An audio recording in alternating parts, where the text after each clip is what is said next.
Hey, gun people. Gun. G-U-N. Boy, I swear I can't tell you enough people. Dumb people. How many dumb people can't figure out what gum is? Or gun, not gum. Shit, they got me down. Smokey, go back to sleep. Talking to you two dummies. Talk about an article I just read about search warrants. And going to cover a few things about you receiving a copy, how you can delay it, search warrants or public documents, and sealing search warrants with a Hobbs sealing and a sneak and peek warrant. Now, I covered these before. Before I get into that, let me tighten up this thing so it doesn't move. And give you guys a little tip. I broke my shovel the other day planting a tree, so I had to go get another handle for it. $8 for this wooden handle. So it's a little large on the end, so I'm going to sand it down to get it a little bit tighter fit. But $8 at Home Depot for this handle. I've had people, where can I buy a baton? I'd like to have a police baton. This is a great police baton. It's hard, it's round. The only thing that's a little different is it's a little bit tapered right here. It goes smaller here and it gets fatter here. But if you put this and sand it down, you could make this into a great baton. Cut off this end, make it as long as you want. You can have a longer 36-inch baton, more of a riot baton for striking. You can make it a little bit shorter so you can use the other baton techniques, two-handed, etc. But man, $8. Go to Home Depot and get you a nice shovel handle, and you'll be good to go. Because I gotta use this. However, the one that broke off this, I'm gonna file it down and make it into an extra little stick to hang around out here. So let's talk about this article I just read. And this was on the Drudge Report. And I think Microsoft is suing the government, which is a good thing. I'm not a Microsoft fan because it's run by a damn bunch of liberals. Liberals love government until it affects them. But anybody that's going to put the government in check, I'm for. So Microsoft is suing companies, or suing the government because of these secret warrants they're talking about in this article. And I'll put a link in the description. So let me kind of define what a secret warrant is, and I think this is what they're talking about. So when you do a search warrant, and we just kind of refer to it as a search warrant, you got to give a copy. If I go to your house with a search warrant, I search your house. If you're there or you're not there, and when I have a search warrant, I can enter whether you're there or you're not there, it doesn't matter. Do my search, take what I want, and leave. Whatever I take, I have to leave you a receipt of the items I took, and then I also have to leave you a copy of the search warrant. Because you have a right to know when government is putting a case together on you or searching things that are your private area. You have a right to know that. I can't serve a search warrant, go in and search your house, take a bunch of stuff, and leave, and don't say anything. Because then I'm violating the law, because I have to give you notice and I have to serve you that a search warrant was conducted on your private area. We had a court order, we had a judge sign off on it. Not only did a judge sign off on it, but a prosecutor signed off on it, because they're going to be prosecuting whatever we find from this warrant. So any fruits from this search warrant tree, anything we find that's going to be used against you, prosecutors are going to have to use that to convict you. So prosecutors have to review a search warrant. Most agencies do. If they're smart, they do. I mean, if you got a good experienced cop, the prosecutor ain't that too bad about it. But the standard policy is you get a DA to initial off. If you can't get a DA, at least call him, explain the warrant, and then you can say, I talked to him and he agreed or something.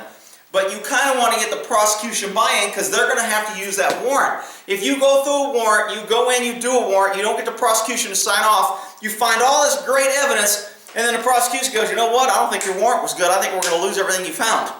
So in order to do that, most agencies want the prosecutor to review your warrant. So after the prosecutor reviews it, you go do your search warrant, you seize your stuff, then I give you a copy on why we searched, the probable cause that I gave the judge that reviewed it, and my whole search warrant, pretty much you got. So, when I give you a copy of the search warrant, by law I have to do that. Now, can I delay giving you that? Yeah, but like everything with government, it turns into abusive. What is a really good idea and starts out as a good way to help good people and to catch bad people always turns into a huge bureaucracy of government power and control that they can abuse how they want. So the intent of delaying a warrant was, look, I'm doing an ongoing investigation. You know, when I was tracking somebody that was abducting a kid, and I'd go do a warrant, I don't want to do a warrant and disclose that I'm tracking her mother's phone, because then my suspect is going to stop calling and I lose that. So it will interfere with the investigation and it will ruin that lead. So in order to search her phone and not tell her, I have to do what's called a sealing of the search warrant, or I get the judge to order no parties with knowledge of this warrant can discuss it or notify anybody else. That way, when I go give it to the phone company and the internet service provider or whatever I'm searching, her credit card company, whoever, normally they are required to notify their customers that, hey, the government requested your information and we gave it to them per court order. You're our client, you pay us, we work for you, we have an agreement, we have a confidentiality agreement, we're not going to give it out. However, if we get a court order, we got to comply, but we're going to tell you. Well, the government in a big sweep, and I forgot when it happened, it was during Obama, of course, the liberals, always claiming about freedoms and shit. They always talk opposite of what they want. Whatever the liberals say they want, you know it's the opposite. So, in their big freedom grab, they signed a letter saying, hey, you know what? We're going to exempt companies from being sued if they comply and help us. So we're going to have you violate your customers' rights. You're going to give us all their information and you're not going to tell them. And if you cooperate with us, we're going to give you a big umbrella of protection to say, you know what? Your customer can't even sue you. We're going to kill it before they ever get to court. So the Obama administration passed this act, law, bill, whatever it was, executive order. I don't know how the hell they did it. I forgot. I talked about it in another video. But they protected all these companies. So now the companies can pretty much go, screw you. You're not a citizen. You have no freaking rights. We work in cooperative spirit with the government so we can get tax breaks, so we can be friends with the government, so the government won't come after us. Kind of like in communism, we're going to cooperate with the government and screw you. So, and Obama gave them protection to do this. Great liberalism, killing freedom. So now companies really don't have to do that, which is why it's good that Microsoft is suing them. So now, once a search warrant is served, it becomes a public document. But there's a little caveat in there that kind of is a way that cops tend to hide it and nobody really checks it. See, a lot of things that cops do, and they say you can't do that, and if you do that, you're going to be in trouble. What's trouble? I mean, in a search warrant, I'm required, when I do a search warrant, within 10 days of doing that search warrant, I have to do what's called a return warrant. I have to get the list of what I took. I have to tell the judge and do a return search warrant and say, Your Honor, on this date, you signed this warrant for me to go search, to seize, rape, havoc, whatever you wanted me to do. And when I did this, here's what I found. And this does a few things. It gives you credibility on how many warrants you served, and later on when I'm writing a warrant, I can say, I've written over 300 search warrants. Out of the 300 search warrants, 299 of them have resulted in finding evidence of what I was looking for. So now everybody who reads that can go, you know what? This guy's got a pretty good track record. If he thinks and he says he thinks something there, we got a good kind of, history to say he's probably right. So that gives me a little bit more credibility. So somebody that's never done a search warrant and doing their first search warrant will be questioned more and may have to have more evidence to get a warrant. Whereas if I went in there and said, hey, I've done 300 search warrants and I've always found evidence when I'm looking, I'm telling you, I think there's evidence in there, I need a search warrant, it's going to be a lot easier for a judge to say, no problem. It's going to be a lot harder for a defense to question that order and to say, hey, the judge signed that when there wasn't enough information. Which they rarely, once you get a search warrant, remember, government protects government. The more government's involved, the less likely they're ever going to say government made a mistake. So if me as a cop, government agent, writes a search warrant, and I go to the district attorney, who is also a government agency, and he says, yeah, this is a good warrant. Then I go to the judge, who is also a government agent, and he goes, yeah, I think it's a good warrant. Who the hell do you think is going to say that warrant's no good? Nobody in government. Well, who gets to decide if the warrant's good? Government. Isn't it grand? It's great to be the king, as the king used to say.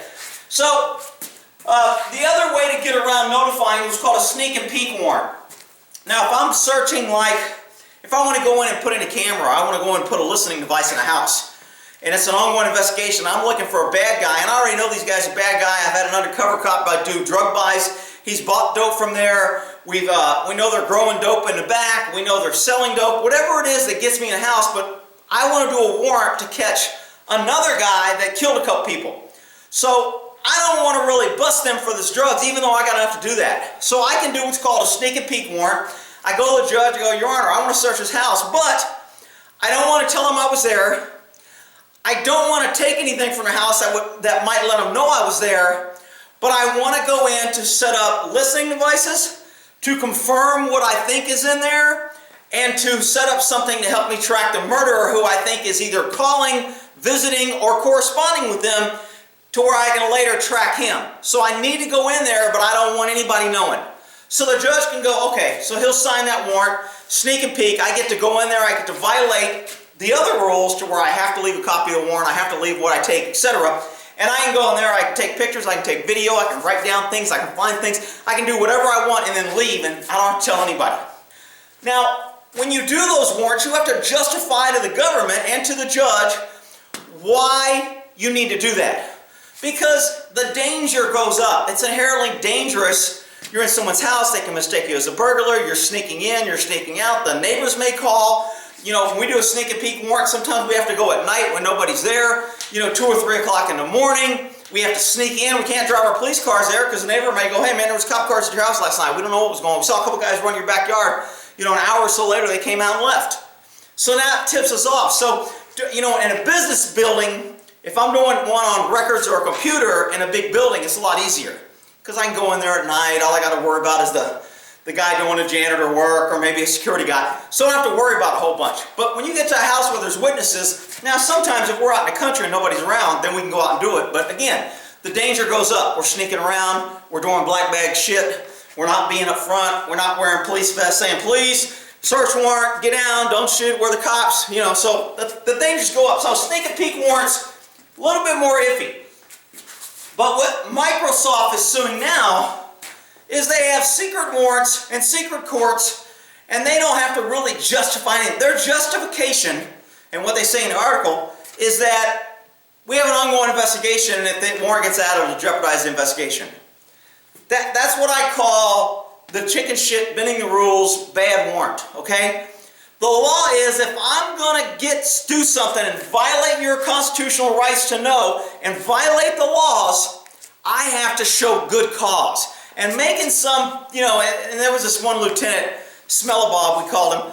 He was the sneakiest, weaseliest, low down, no good for nothing, nobody trusts him. But he was a weasel, and he kissed everybody's ass, and everybody liked him because he was a nice guy. And he would go to the certain judge, and they'd do the knuckle bump, and he'd get a warrant for, 2 or 3 cent warrant. He'd get a warrant. I'd be like, man, that's a bullshit freaking warrant. I can't believe they signed that. But it was all the good old boy. So that's abusing the system. Let me tell you how many times, or the last time, that a cop got caught doing a bad search warrant or violating the rules. 0. I've never heard of a cop getting in trouble for violating the rules. That's a problem. That's like when you have a standard, and they call that prior practice and procedure. If it's a recognized prior practice, when I was in a union, and we had a union boss, and they let us do certain things, and then all of a sudden, they didn't like somebody, so they would try to go after him. And my defense as a union rep, when I would say, hey man, we're going to get our attorney, and we're going to fight this, and here's why, because you've already approved this action. And one thing that comes to mind was, everybody leaves early for training. If you go to training as a cop, it's supposed to be there for 8 hours, you're getting paid for 8 hours of pay, you're supposed to be working for 8 hours. Well, the instructors are cops, and cops knows cops, and we need our coffee breaks, and we need our donut breaks, and we need our hour and a half for lunch. So, you know, the rules are kind of blurred, and nobody, and I don't know if this is in other agencies, but I know in cop training and most government training, nobody goes for 8 hours when they're getting paid for 8 hours for training. They either take longer breaks, they skip a break, and they get out an hour early. You know, there's all kind of things about this. Well, they went after my partner because he let people out. He was an instructor. They didn't have anything else to get him on. That was Lieutenant. Me and him turned in the dirty DA, Jeff Reisig, for doing shit. So they kind of went after him and said, you know what? You let guys out early from training. That's illegal. You were ripping us off, and you were supposed to be training for 8 hours. Therefore, you were derelict in your duties, letting them out early. So the attorneys called in every cop in the office and said, you ever attend training? Yeah. Did you ever leave early? Yeah. You ever attend training, not leave early? And every one of them gave the same answer. I always leave early. We always leave early. We never stay 8 hours. It's standard operating procedure. It's condoned. Everyone knows it happens, and it always happens. So that kind of transferred it so that DA, Reisig, little weasel, he comes up and goes, well, I never knew about that, or I would have stopped it. He didn't stop it. He didn't change it. He didn't care. Cops wouldn't give a shit what he said. If I go to some training and they be like, hey man, our DA wants us to go for 8 hours, so you got to teach for 8 hours. Be like, I don't give a shit what your DA wants. I don't work for him. You don't want to be here for 8 hours. Sit your ass in that seat when I leave.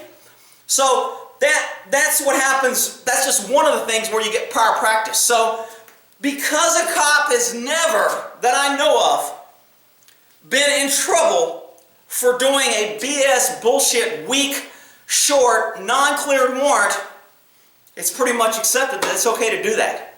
That's a bad thing. So this is what the government has done with these search warrants in this article. They have moved it to where now they just say, ongoing investigation on compromise and release, seal it. Don't tell anybody.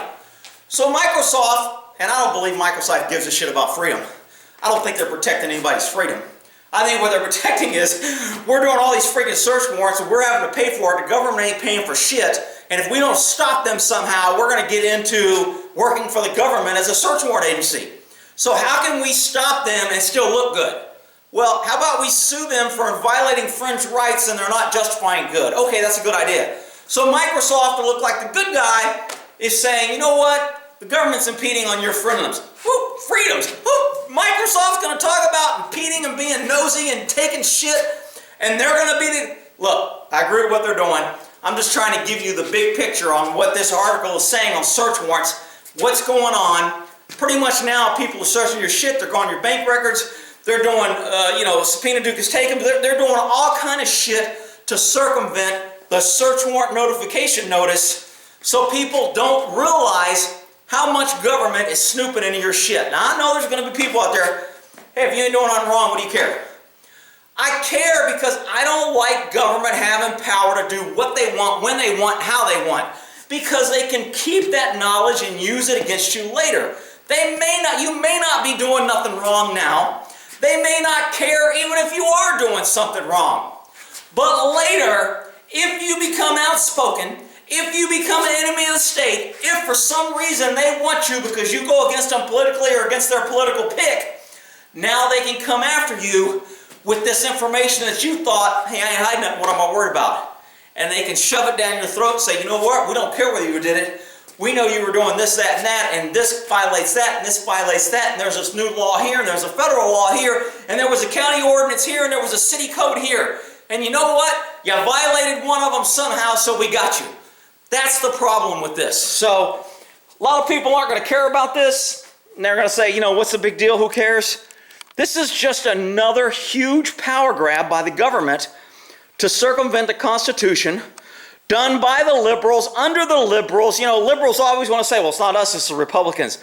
You freaking liberals vote for these freaking communist pieces of shit. You put them in power. You let them do anything. You support them blindly. You vote for them. You say they're right even when they're wrong. You try to redefine what sex is when Clinton gets his penis sucked in the White House. And you try to tell us that, well, it's not really sex and he's really cheating. And you know what? He's a good guy and we like him, so it really didn't matter. And then you claim that Republicans don't respect women. Freaking liberals drive me nuts. And this right here, Microsoft is run by a bunch of liberal piece of left-wing shits, and they don't give a shit about freedom. They are getting something or looking out for their own interests. This is not about them protecting people's freedoms and rights, but the side effect is they actually are helping bring it to light and get people to talk about it and to think about it. All right, we'll end that there.